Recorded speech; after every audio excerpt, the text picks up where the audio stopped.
Hi my dear APFC 2025 students, welcome back to my channel. మరి analysis అయితే 24th మేకి సంబంధించిన analysis అయితే చేద్దాం. మరి షిఫ్ట్ 1 షిఫ్ట్ 2 కూడా మరి దీనిలో చేయటం అయితే జరుగుతుంది. ఓవరాల్గా రెండు షిఫ్ట్లు కలిపి మనకి ఫిజిక్స్ అయితే మోడరేట్గా ఉండటం అయితే ఒక సమాచారం ఉంది. ఇంపార్టెంట్ టాపిక్స్ దీనిలో వచ్చి మెకానికల్ కానీ, హీట్ కానీ, thermodynamics, electricity, wave optics, modern ఫిజిక్స్లో నుంచి ఈ క్వశ్చన్స్ అడగటం అయితే జరిగింది. మరి స్టూడెంట్ ఎక్కువ మంది ఫీడ్బ్యాక్ ఏంటంటే వాళ్ళు పీవైక్యూస్ నుంచి ఎక్కువగా ఇస్తున్నారంట. పీవైక్యూస్ నుంచి ఏపీ మరి తెలంగాణ పీవైక్యూస్ నుంచి ఇస్తున్నారు. మొన్న ఎగ్జామినేషన్ అయింది కదా, తెలంగాణ ఒక 10-15 డేస్ క్రితం అయిపోయింది కదా, ఫస్ట్ వీక్ ఆఫ్ మేలో.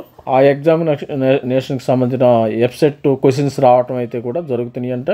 అదేవిధంగా డైరెక్ట్ స్ట్రైట్ ఫార్వర్డ్, డైరెక్ట్గా ఎంత ట్విస్ట్ లేకుండా డైరెక్ట్ ఫార్ములా బేస్డ్ ఫిజిక్స్లో డైరెక్ట్ ఫార్ములా బేస్ అప్లై చేసి మీరు కలెక్ట్ చేసిన రిఫ్రాక్టివ్, మరి ఆప్టిక్స్లో కొన్ని క్వశ్చన్స్ ఉంటాయి, రిఫ్రాక్టివ్ ఇండెక్స్, ఫైబర్ ఆప్టిక్స్, అలాంటి క్వశ్చన్స్ కొన్ని రావటం జరుగుతుంది. థర్మోడైనమిక్స్, ఈ ఆప్టిక్స్లో కాన్వెక్స్ లెన్స్ నుంచి కూడా కొన్ని అయితే క్వశ్చన్స్ అయితే రావటం జరిగింది. ఇది ఫిజిక్స్ అయితే ఒక మోడరేట్గా ఉంది. ఓవరాల్గా రెండు షిఫ్ట్లు చూసినట్టయితే మోడరేట్. కెమిస్ట్రీ చూసినట్టయితే ఈజీటీ మోడరేట్, డెడ్ ఈజీగా ఉంది. కెమిస్ట్రీ అయితే బాగానే ఉంది. ఆటమిక్ స్ట్రక్చర్లో నుంచి క్వశ్చన్స్ వచ్చినాయి. Hydrocarbons, chemical equilibrium, s block, p block elements, ఇలా క్వశ్చన్స్ రావడం జరిగింది. మరి మ్యాథమెటిక్స్ సంబంధించి మోడరేట్ డిఫికల్ట్, కాకపోతే లెంతీగా ఉన్నాయి అంట క్వశ్చన్స్, టైం చేయటం ఎక్కువ లెంతీగా ఉన్నాయి. ఈ vectors, properties of triangles, functions, integration, complex numbers, probability, calculus, ఈ విధంగా ఉండి దీనిలో ఒక 60 మార్కులు ఈజీగా తెచ్చుకోవచ్చు. మనకి 80 మార్కులకి ఎగ్జామినేషన్ జరుగుతుంది కదా, 60 మార్క్స్ అయితే ఈజీగా తెచ్చుకునే పరిస్థితి ఉంది.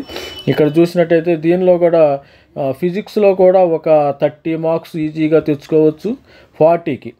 40 మార్క్స్కి 30/40 మార్క్స్ ఈజీగా తెచ్చుకోవచ్చు. ఇక్కడ 35 మార్క్స్ దాకా ఈజీగా తెచ్చుకునే అవకాశం అయితే ఉంది. 30/40 మార్క్స్ మనకి. మ్యాథమెటిక్స్ అనేది స్కోరింగ్ సబ్జెక్ట్ అనేది. మ్యాథమెటిక్స్ని ఎవరైతే దాన్ని నెగ్లెక్ట్ చేస్తారో, ఇగ్నోర్ చేస్తారో, they won't get any ranks అనమాట. మ్యాథమెటిక్స్ ఇది స్కోరింగ్ సబ్జెక్ట్. మ్యాథమెటిక్స్ అనేది ఎస్పెషల్లీ ప్రతి ఒక్కళ్ళ స్టూడెంట్స్కి కూడా ఓవరాల్గా చూసినట్టయితే డిఫికల్టీ లెవెల్ మోడరేట్గానే ఉంది. దీనికి ఉన్న సమాచారం ప్రకారం ఓవరాల్గా చూసినప్పుడు మోడరేట్గా ఉంది. మరి ఎక్స్పెక్టెడ్ మార్క్స్ మ్యాథమెటిక్స్లో 60 మార్కులు ప్లస్, ఇది మ్యాథమెటిక్స్ కదా. మరి ఫిజిక్స్లో 30 మార్క్స్ వేసుకోండి. ఇక్కడ 35 మార్క్స్ మనం వేసుకుంటే ఓవరాల్గా 125 మార్క్స్ ఈజీగా మనం తెచ్చుకునే పరిస్థితి ఉంది. మనకి ఎగ్జామినేషన్ అంటే 160ని ట్రాన్స్లేషన్ చేసి వీడు 75కి రెడ్యూస్ చేస్తారు. రెడ్యూస్ చేసినప్పుడు సపోజ్ 125 వచ్చినప్పుడు మీకు వచ్చే అవకాశము ఇక్కడ ఎక్స్ అనుకోండి is equal to 125 into 75 divided by 160కి మనం క్యాలిక్యులేట్ చేద్దాం. చూసినట్టయితే మనకి 58 మార్క్స్, 58 ఓన్లీ అవుట్ ఆఫ్ 75కి 59 మార్క్స్ వచ్చే అవకాశం ఉంది. అదేవిధంగా చూసినట్టయితే ఇక్కడ మరి మీకు 22 మార్క్స్ వస్తాయమ్మా, ఎవరేజ్గా 22 మార్క్స్. సపోజ్ మనం 600కి ఇది క్యాలిక్యులేట్ చేస్తాం, ఐపీఈ మార్క్స్ కూడా యాడ్ అవుతున్నాయి. ఆంధ్రప్రదేశ్ పిల్లలు, లక్కీ పిల్లలకి ఐపీఈ మార్క్స్ ఏంటంటే ఐపీఈ మార్క్స్ 600కి మనకి 25 మార్క్స్ రావాలా. 25 మార్క్స్ అంటే మీకు సపోజ్ ఒక 500 మార్క్స్ వచ్చినా కానీ ఎంత యావరేజ్గా చూసినట్టయితే 22 మార్కులు యాడ్ అవుతున్నాయి. 22 మార్క్స్ యాడ్ అవుతాయి. 58.59 ఈజ్ ఈక్వల్ టు ఇక్కడ చూసినట్టు రెండు కలిపితే 80 మార్కులు వచ్చే అవకాశం ఉందమ్మా. 80 మార్కులకి ర్యాంక్ ఎంత రావచ్చు స్టూడెంట్స్కి? 80 మార్కులకి 80.59 ర్యాంక్ వస్తే మీకు ఒక 2000 వచ్చే ర్యాంక్ ఉండే.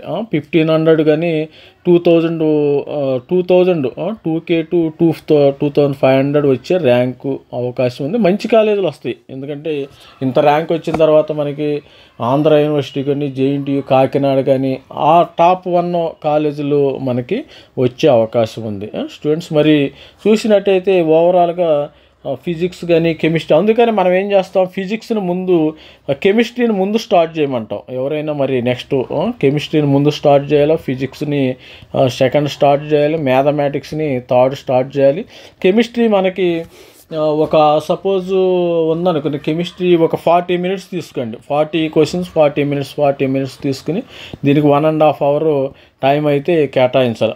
సాధ్యమైనంత వరకు ఇది హాఫ్ అన్ అవర్లో 30 minutes తీసుకుని తొందరగా చేసేయచ్చు. 30 minutes 60